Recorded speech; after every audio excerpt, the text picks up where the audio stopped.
Hello everybody, welcome back to another episode on the Classic Mini Saloon.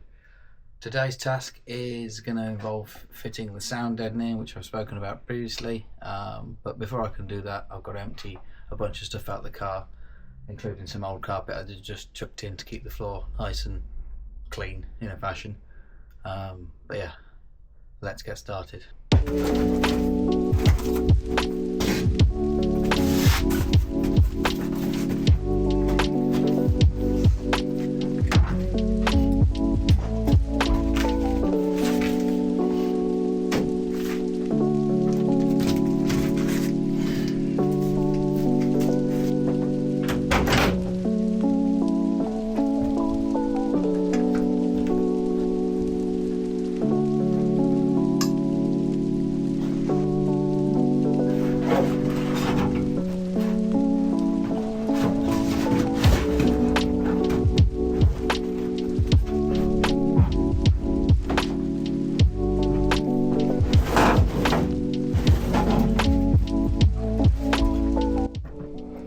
Okay, so that's everything out the cabin, including the old carpet.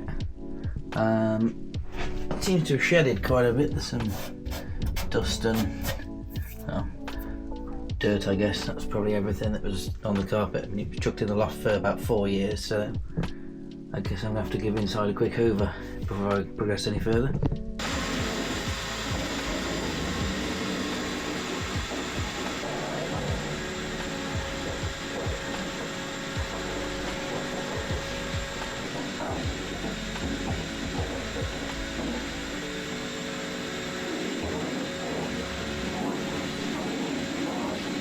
That's all the floors and seat bench all hoovered out, ready to take the sound deadening. So let's talk about the product that we're going to use today, and that is Dodo Mat.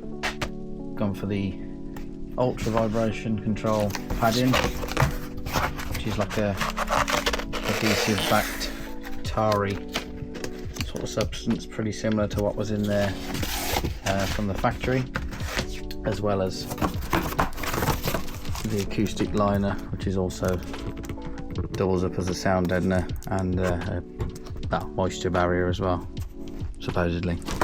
This stuff is really big in the VW camper scene. They've got loads of stuff on their website, so there's probably something on there if you're either converting a van or looking to add some sort of sound and vibration dampening to your car. I saw this used on Marc's 89 build over on Simpsons Classics. So I'm basically gonna essentially copy everything he did on that, because the pattern seemed like the most sort of logical way to lay it all out. So we're gonna sort of have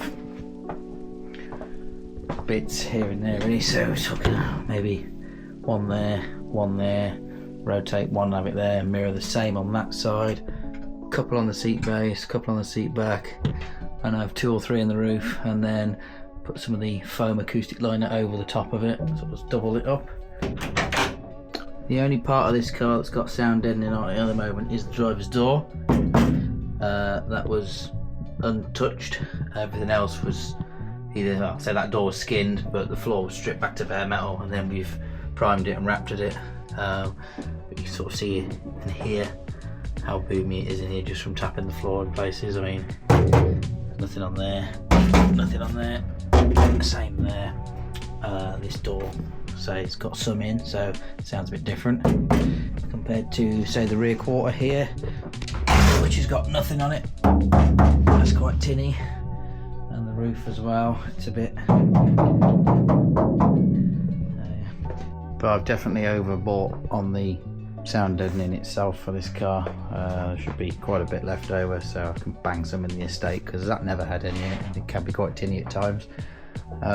So yeah, that's the general sort of layout we're going to go for in this car, sort of a bit here and there. I'm not going to go mad and cover everything like I did in a van I had a few years ago. So Marc, if you're watching this, thanks for doing all the hard work and showing us the easiest way to lay it all out. It's going to save me a hell of a lot of time.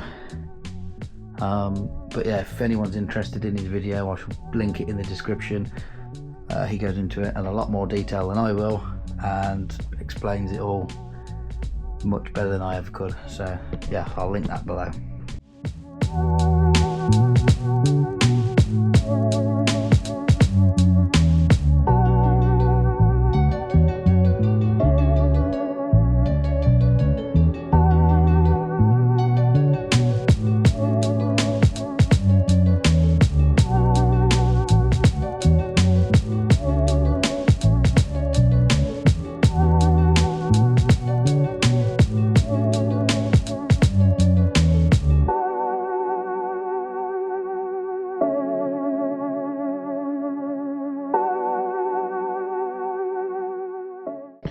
Okay, so we'll have to excuse the mess in here, but the main bulk of the sound deadening is in.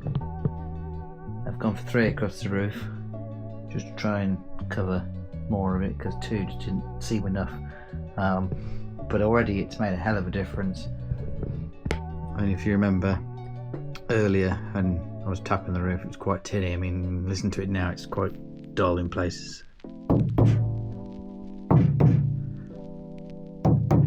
That's a massive improvement to it, and the same on the rear quarter as well.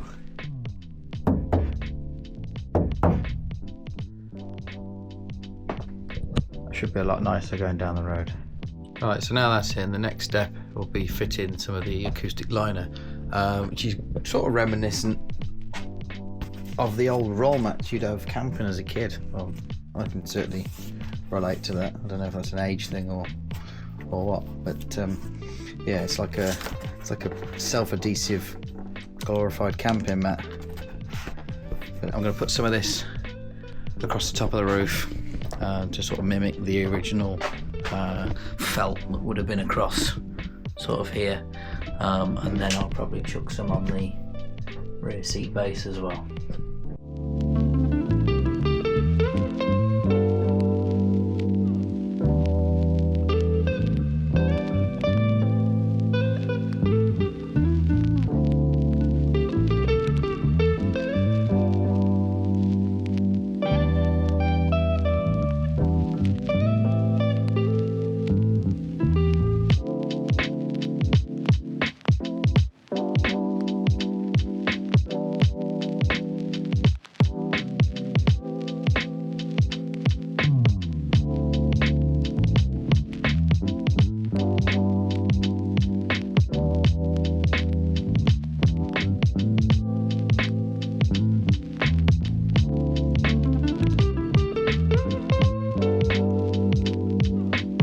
Alrighty, that's the acoustic liner put in, as much as I want to put in for now anyway.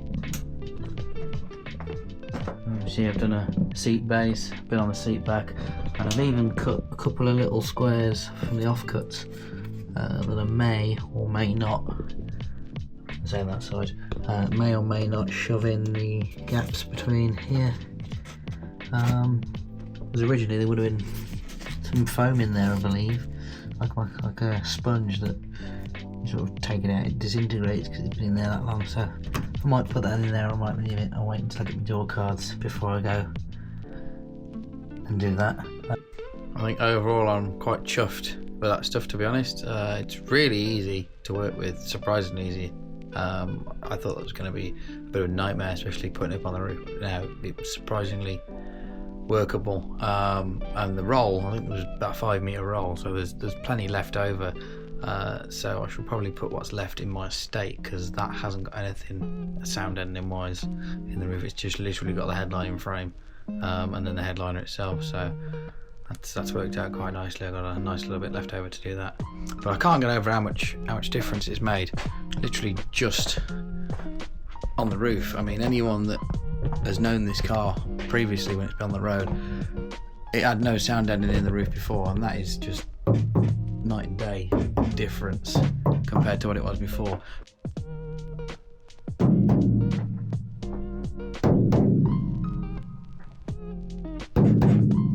You used to sit in this car driving down the road, it would boom. You know, you do Riviera Room, for example, and you'd be deaf just from the vibration off the roof. So yeah, I'm quite chuffed with how that's come out. So I suppose the next thing, now that that's in the way, or done, should I say, is the wiring loom. I can fit that now. The headline is also turned up today. I just grabbed that out of the box, which is hidden around here. Little sneaky peek, if I can get it out of the box. It's black, that's for starters, but it's sort of like a perforated leatherette, if the camera will pick that up. So that's going to be a fun task to fit at some point, but I'm not going to touch that until the engine's in the hole. But I'm getting ahead of myself, so let's get back to the wiring loom. Right, so wiring looms. In this box here is a complete wiring loom, front and rear, complete with bullet connectors. You've got the doubles there and singles there. I got this from Autosparks. Now, the front loom I had to have modified. Basically, this car originally was a Sprite SPI, but obviously when we bought it, it was gutted. It had very little in it. I think the only bit of wiring it had in it was its rear loom. So the wiring loom that went in it was actually a Piccadilly wiring loom, so sort of 85, 86. That car had been stood for God knows how long, and the wiring loom wasn't in the best of condition. We managed to get it working, ran it for the 3 or 4 years that we did, but things failed on it constantly. I had to run a permanent live to the coil from the fuse box, a multitude of things. It was past its best. So rather than mess about putting that back in, opted for a new one. So we've had it modified to take an updated electric fan in the wing, because I am putting that back in, as well as radio feeds and a accessory port, so we can plug in things like a sat nav and that, and not have to splice into anything. So that's that. But anyway, that's the loom. I'm going to fit the rear first and work forward, and go from there. But those of you with an eagle eye will see behind me there are now some seats. I picked those up off Facebook Marketplace at a bargain the other day. They are genuine 1275 GT back seats, so he's probably mid-70s, I'd guess. They aren't mint, they're in need of a good clean, but there's no, other than sort of this sort of stainage here, and I think there's a tiny little nick there, probably a fag burn of some description. They're in really good condition, so they will be going in there probably just to get them out of the way, so I'm not falling over them. I'm going to chuck the old carpet back in over the sound deadening, just so I'm not trashing that and stamping it into the floor and whatnot. But yeah, they popped up, and for the money I paid for them, I couldn't really say no. Even if I decide to go down a different route with the interior at a later date, they will do for now. They're much better than the Mary Quant's seats that were in it originally, which I've got stashed, hiding up there. They aren't going back in. The wife wanted them to go back in, but they're definitely not with the current styling. Although I suppose it could be a little bit bumbly bee, but no. I think we're going black with this one.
Right, well, it took longer than planned, but the hard bit is done. The rear loom is in the channel. If we come and have a look in the boot, it's all just chucked loosely in here for the moment. Because I've gone with Marc II backlights, obviously these have got bullet connectors on, and this loom being a later loom, it's got plugs on. So what I'm going to have to do is modify some old later lights that have still got the plug on. So what I shall do is I shall use this end as a plug to plug straight onto the connector that's come with the new loom, so I don't have to butcher that. And then I can cut these off and put bullets on them and heat shrink it and make it look sort of tidy and neat and whatnot. And then it'd just be plug and play as it would be originally. I've also got to do some mods with the earthing as well. Obviously this originally what I've got onto there. There isn't a piece like that on the new light, so that in its own right is a little task. It's nothing major, it's just a bit fiddly. And there it is, just poking through the bulkhead. So that's now ready to be connected up to the front when that goes in, which is sat in the box on the floor down there. So I think I'm going to leave it there for that one. As you can see, we've done quite a bit today. All the sound deadening is in, or most of it should I say, and the rear loom is in. It's ready to go, it's ready to be connected up to the rest of it. So the front I can fit at a slightly later date. For anyone that's interested, the part number from Autosparks is that one there for the rear, and then when we get to the front, it's that one there. So go check out their website. They've got multiple different looms for multiple variations of mini, moke, countryman, van, whatever. They're made like for like, so they would be essentially a copy of the factory loom. You can have the option to add extra bits in if you want, so have a look, they might have something that can help you out. Just like to take a moment to say thank you to everyone that's subscribed recently and is watching and hopefully enjoying what I'm doing here. I only started doing this in January, so I mean, this is totally a new venture for me. I've never done anything like this, but I recently hit 50 subscribers, which happened a lot sooner than I expected, so I must be doing something right. So if you are watching this, thank you. At the same time, I want to try and get involved with the audience. If there's anything you want to ask, fire away in the comments below. I'll try and respond to as much as I can.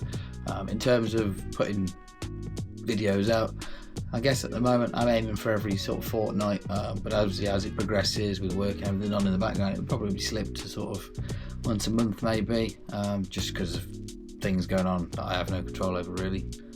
But anyway, rant over, I won't bore you anymore. So yeah, thanks for watching. I'll leave it there for today, and I'll see you in the next one. Don't forget to like, comment and subscribe. Take care.